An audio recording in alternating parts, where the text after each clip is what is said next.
Today we want to talk about what you are consuming. Okay, so what do we mean when we say, what are you consuming? Well, we can consume things physically in our bodies. We can consume things into our minds by what we watch, what we read.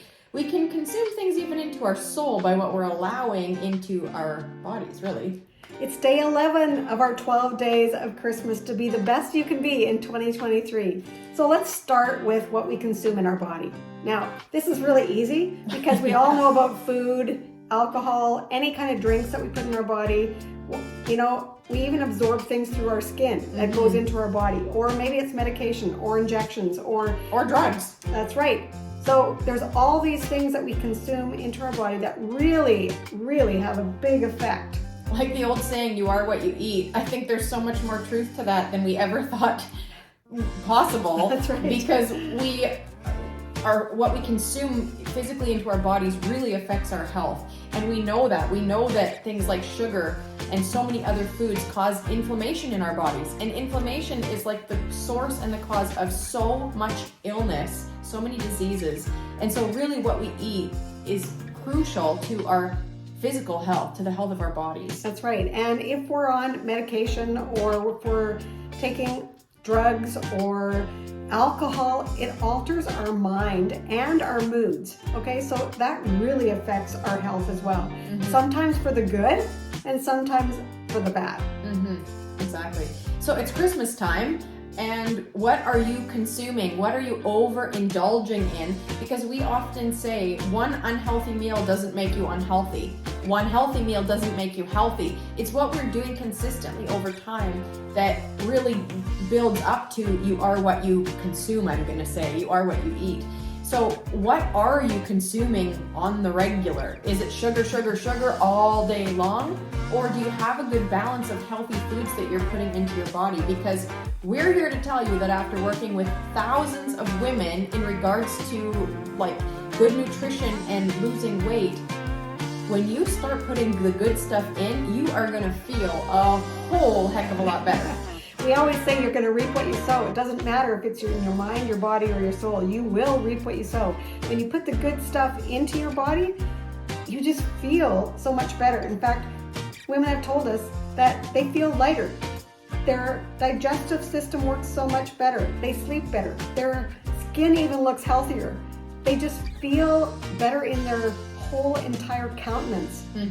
Because the thing is, if you're just used to feeling bad all the time, you don't even know how it feels to feel good anymore. Exactly. And feeling bad has just become your normal. You know, waking up with headaches, having constant indigestion, popping Tums all day, every day. That's not normal. That shouldn't be your definition of normal. And if it is, then it's time to make some, well, if you want, it's time to make some changes so that you can start feeling good. That's right.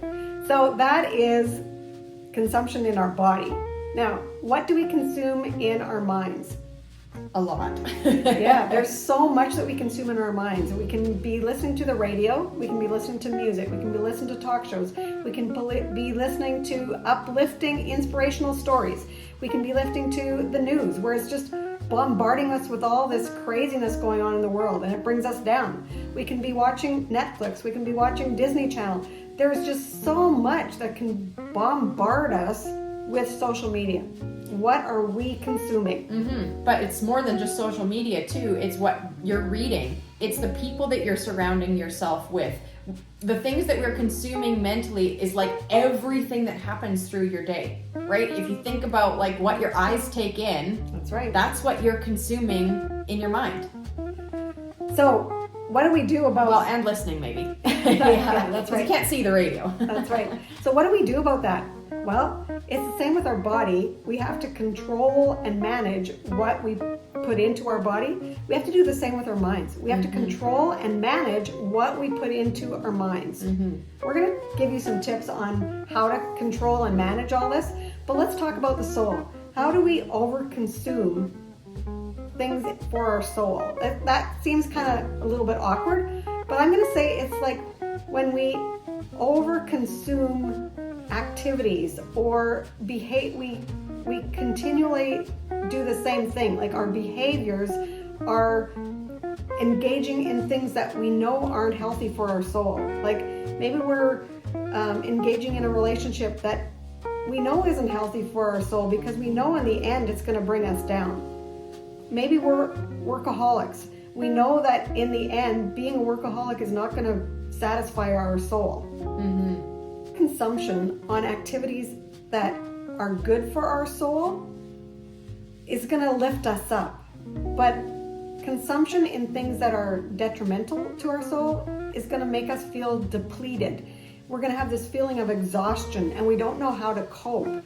So I think just to add to that though, when we talk about our soul and our spirit, sometimes spirit and soul can be kind of interchangeable.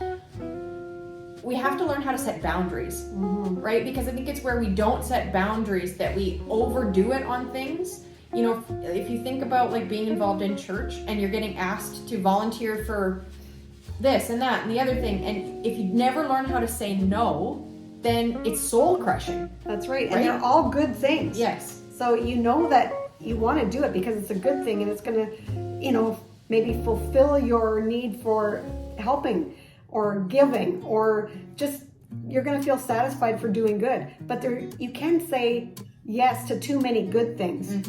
Because for everything you say yes to, you're saying no to something else, right? If you're saying yes to volunteering at too many activities, you're probably saying no to like having enough time to care for your family at home. That's or, right. You know, what are you saying no to because you're saying yes to too many good things? And so think about like the last time, you know, we've all kind of heard the cliche soul crushing, but what would you say in your life is soul crushing? And that's a good place for you to go, like, what am I over consuming for my soul and my spirit? Yeah, that's a really good thought. Soul crushing. Yeah. Wow. We just want to ask that you subscribe to our YouTube channel. You know, we are passionate about helping you create a healthy lifestyle for yourself that you love. So we also want to invite you to our free challenge coming up in our free Facebook group, and we're going to link that below. But come and join our free challenge where you are going to learn to draw closer to God. You're going to learn to set the limits for your mind, body, and your soul and be the best version of yourself. So we've talked about over-consuming in our mind, in our body, and in our soul. And now we want to give you some strategies or something that can help you manage so that you're not over-consuming. I think the biggest thing is that we have to set limits, right? We talk about balance and living a balanced, healthy lifestyle, and balance can look like different things, okay? So balance when we're talking about like eating sugar, for example, and it's gonna look different for each person, okay? Balance or moderation when we talk about certain things might mean none. That's right. Because if you can't manage a little bit in a healthy amount, then none is better than one. So setting limits for yourself about what is healthy for you and your body is what provides balance. And balance sometimes can look like none.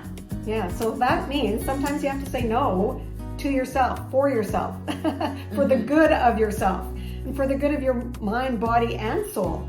Sometimes you have to learn to say no. And so setting limits, if you think about like reading a book and then you're staying up till all hours of the night, that's not healthy for your body to do that over and over and over. So set limits. Tell yourself, today I'm going to be lights out by 10 p.m. or, you know, right. what's the limit, right? How do you create that balance for yourself that manages what you're consuming in a healthy way? That's right. That's a really good point. So setting limits, and like you said, it's boundaries for ourselves. So our next strategy for you is to learn to become aware of if you are indulging or over-consuming in any of these areas. I think that should actually be the first one. It probably should be, because if we're not aware, then we don't know what we have to manage. Yeah, we first have to know what's coming at us in order to know how to make changes, right? You can't, like, how does this saying go? Awareness is the first step to change. That's right. And so we got to start there. The next thing that we really have to think about is practicing self-care. And I think that that's something that gets so overused, that terminology, like practice self-care, prioritize self-care. But really what I want to say that means is self-care is the equivalent of living a healthy lifestyle. It's about nourishing yourself, nourishing your mind, nourishing your body, nourishing your soul, because nourishment comes from nutrients. You know, when we think about putting the good things into our body to nourish us, it actually, like, I'm going to say refreshes or recharges, but it gives you the energy you need to do what you have to do. So if you think about that for your mind, for your body, and for your soul, like how can you best care for your mind? How can you best care for your body? How can you best care for your soul? So it's not about, self-care like we so often hear about that just feels egotistical and it's all about me. That's not what it's about. No. It's about taking good care of the body, mind, and soul that God gave you, being a good steward of it.